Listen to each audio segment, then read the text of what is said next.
Hello. I just got back from the cancer center. So, port's out. Well, I mean, the port is still there, but the tubes and everything are out. So, I'm just tired. I did not get pulled over. There was no drama. I did not speed. It did not take as long as it normally does. I was really pleasantly surprised about that. Because usually I get there at like 9:15 sharp, and I'm there until about 6 o'clock at night. So this time they let me out at 3:30, and I was late. So this was a very pleasant surprise because it just got dark when I pulled into my driveway. So I was able to not really use my floodlights on my car. So I didn't have to worry about driving home in the dark, and that's a whole issue with me. It's not just that I don't like driving in the dark, which I don't, but I'm not supposed to. So no violations of law occurred or anything. They everything was good. I did not lose consciousness or anything like that. That I let them know what happened last time, and they were really careful with the cocktail that they gave me.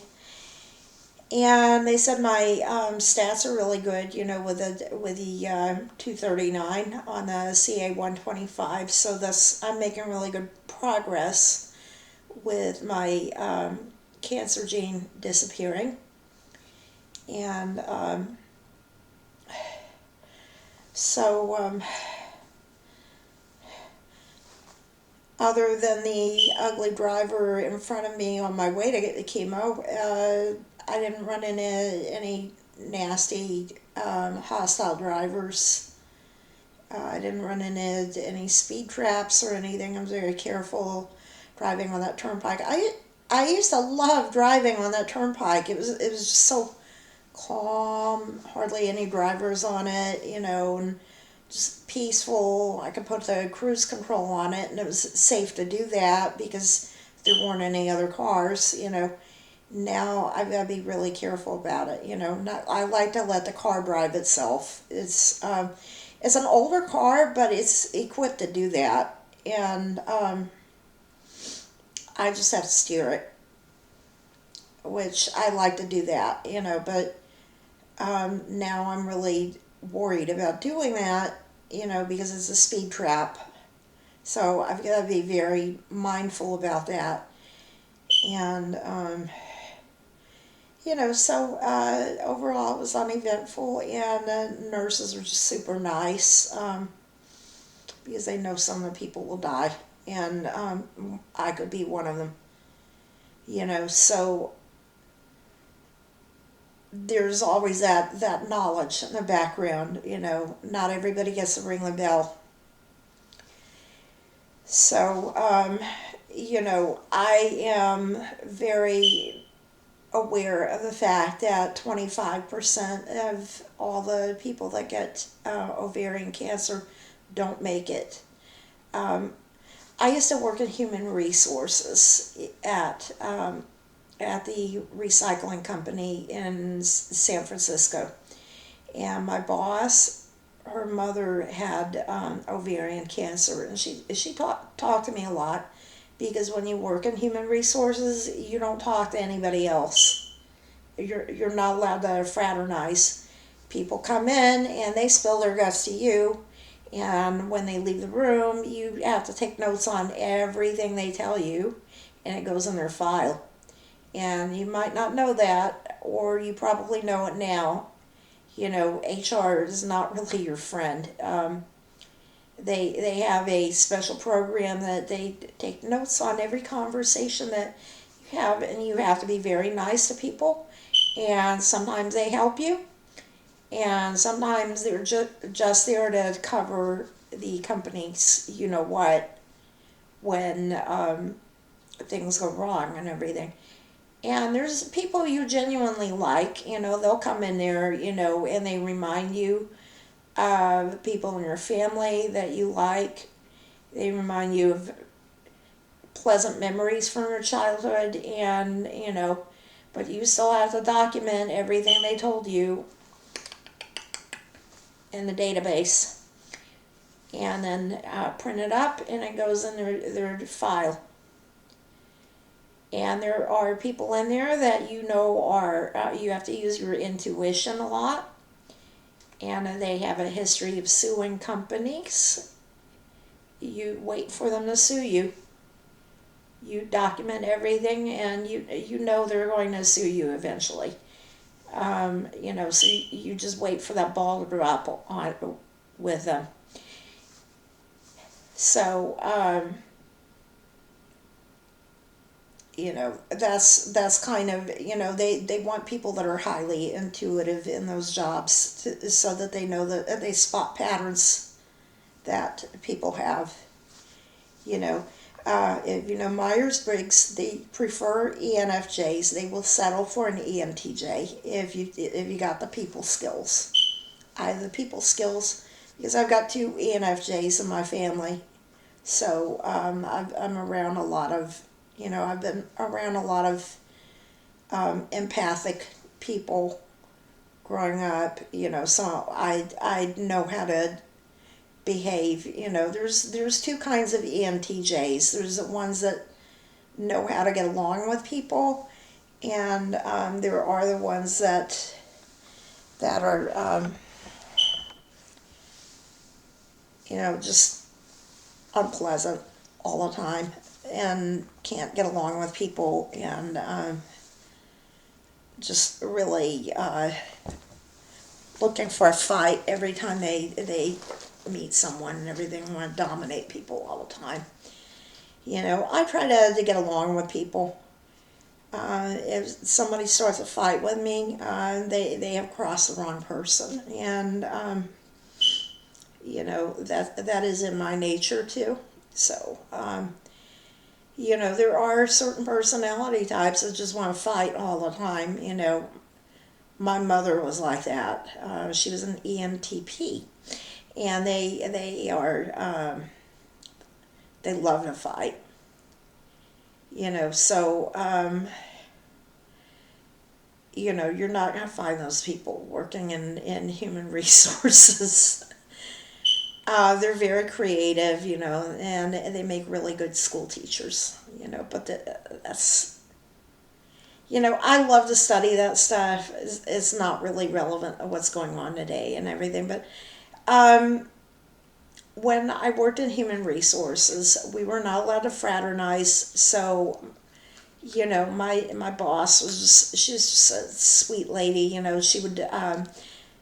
She knew I liked Starbucks, so she would go actually buy Starbucks and have it in a coffee maker so that I didn't have to go out and buy it, and it was the same coffee, and this was like 20 years ago, so that was a big deal back then. And we would go to breakfast about once a week over at there was like a Thanksgiving restaurant, and we'd have like pancakes and things like that.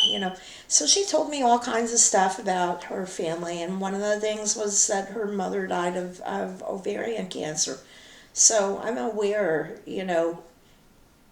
not everyone makes it. That was a huge tragedy in her family and everything. you know I have a cousin who passed away from breast cancer. I'm aware that not everybody makes it from through breast cancer as well.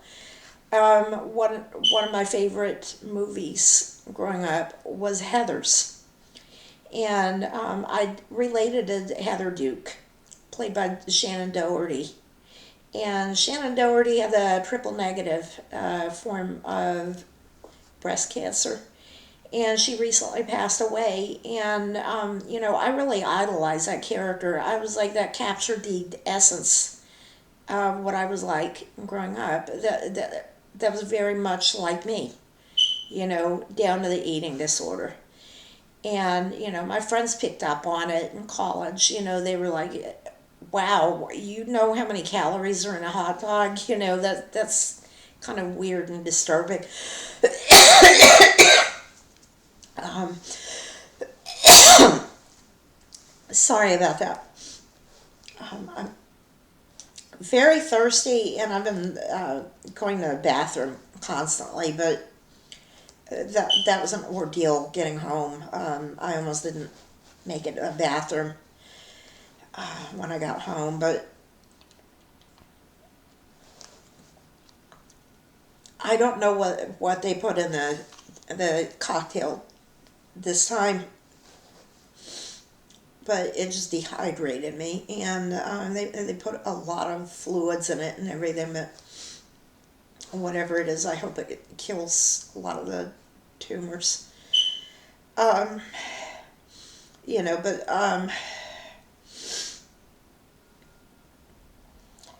that was right before I got diagnosed with cancer, and that was a shock. Finding out that somebody that famous was not able to get health insurance when she needed it. You know, and that in this day and age, somebody that young could die from breast cancer like that is it's just unconscionable. Shannon Doherty was 2 years younger than me, and you don't think of somebody that was globally famous like that not being able to get health insurance. You don't imagine that. She was in so many TV shows and movies and everything. And I don't want to get that thing on camera. It's got QR codes on it. Um,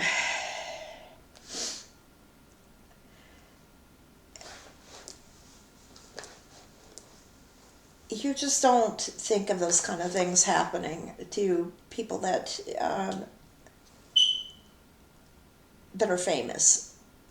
You just, you figure they have a lot of royalties that they make and residuals. But there are rules with ACA that you have to be employed in order to qualify for it. So if she was not working for 1 year through SAG, she was not eligible for ACA. And that's a rotten thing that they have set up with that. They used to, before ACA was passed in California, you could get a location specific health care.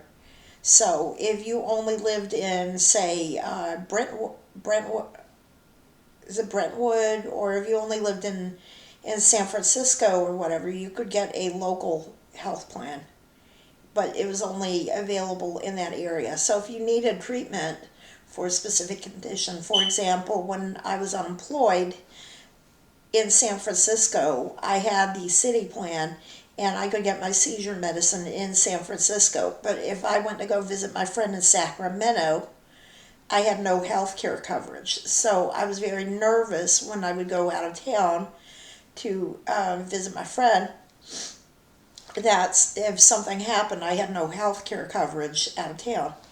So, that was a thing.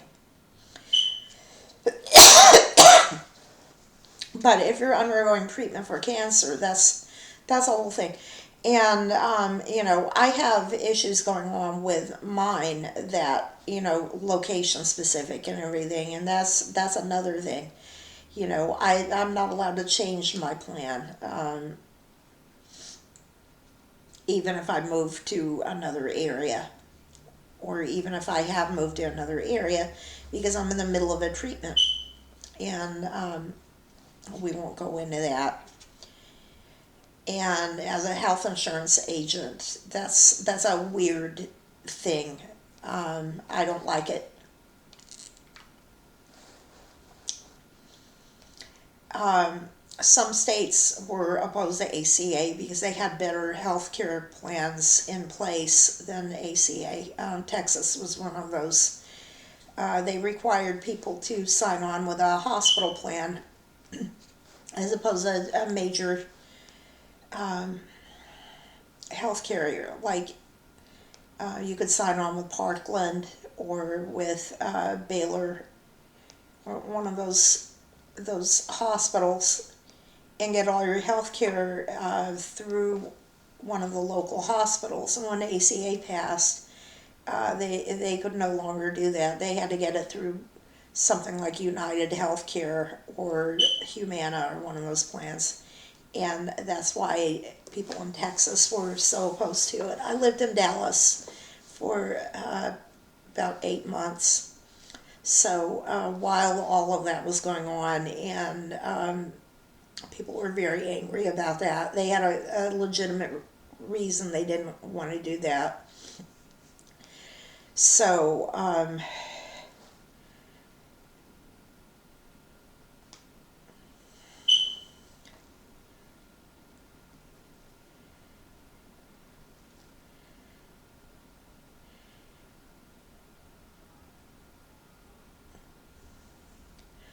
I don't think they're going to go back to those systems.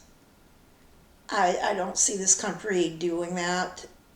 They never do that. People are greedy, and companies especially are greedy. They're not going to go back to a system that provided more coverage. They never ever do that, you know. But I think individuals, certainly going through chemotherapy, I see individuals who are compassionate and caring that work with people with cancer, and they're very compassionate. That shows me the best side of humanity. But I do believe that they are showing that best side because they know not everyone makes it through it. I'm doing very well with mine, but not everyone does. And just seeing what happened with Shannon Doherty is a good example of that. Breast cancer has a much better survival rate than ovarian cancer, and she didn't make it. um,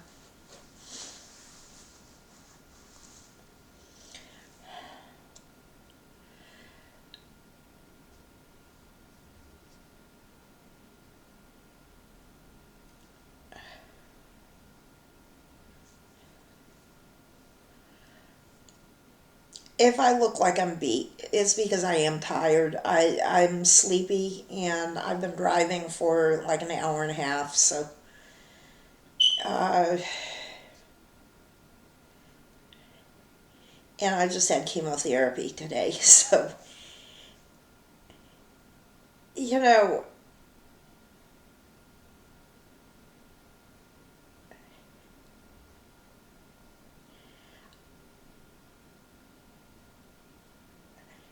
there's one other thing that bothers me. I've seen people come out of the woodwork on Facebook and in traffic, and it's this boiling hate people have for cancer patients. And I do not understand where that comes from. And, you see somebody who is maybe dying, you don't know, a total stranger who clearly has a serious illness. What sane person decides this is the person I'm going to T-bone their car for no reason, or ram their car head on, with my Tesla bomb? Or there's somebody that posted some really nasty stuff on my Facebook page when I posted about this person T-boning my car on the interstate. And I was a policeman's wife, and I feel absolutely no no compulsion to protect that woman's privacy. She was a Karen. Her name was not Karen, but her behavior was classic Karen Facebook mom behavior on there, and behaving like she should be entitled to some kind of special respect because she married a policeman. And by the way, I've dated several police officers in the past, and I don't go around expecting special treatment because of who I dated. That's stupid. Um, just what makes somebody think that is an acceptable behavior, to just randomly bully or call someone names because they have cancer. And cancer is a disease that anybody could get. You have a you know and I'm and I am not passing judgment on people with other diseases or anything, but this is a thing that you just have a gene that activates, and maybe you were exposed to baby powder, or some other environmental thing, mesothelioma or lead or whatever, that aggravated it or whatever. And then, somebody sees you and just decides that they're going to ruin your day for reasons.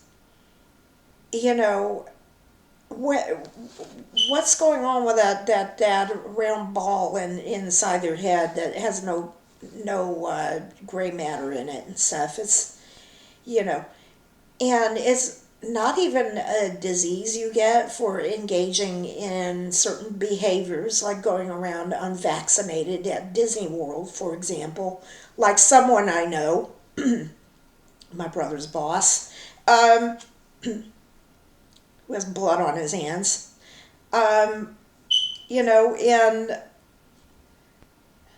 is not. It's not some kind of a disease that you get, for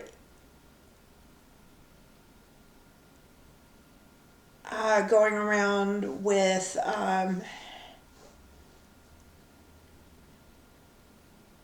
there's a lot of things that, there was a dictator in Africa when I was growing up who had an untreated naughty disease. I'll just put it that way. Whose brain was heavily damaged from it, and it was an old disease that rampaged through Europe in the 1500s. And that kind of a disease, and I'm not passing judgment, although that guy was very evil. But that kind of a thing, someone could say, well, they engaged in a certain behavior and reap the consequences for what they did. Cancer is not a disease that you engage in a behavior and it causes it. Cancer is something that you're born with a gene and then it just clicks on, and it might be activated by baby powder or exposure to working with asbestos when you're in the military, or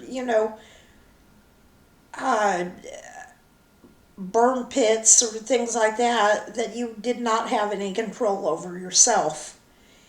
So it befuddles me why people are so hateful to people with cancer. It is just I'm I do not understand the thinking of people that are like that. You know,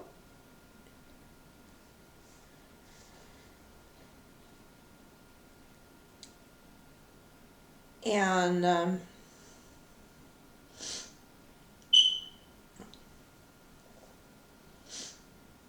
if you're going to pass judgment on someone with a contagious disease they could have prevented and that they're deliberately spreading to other people.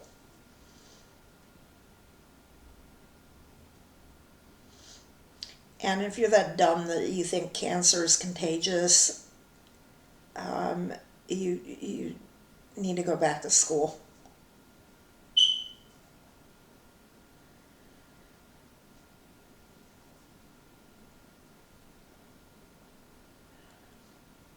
I'm tired. I'm cranky. I'm a little bit sore from being in chemo all day, so I'm just not gonna mince words about that.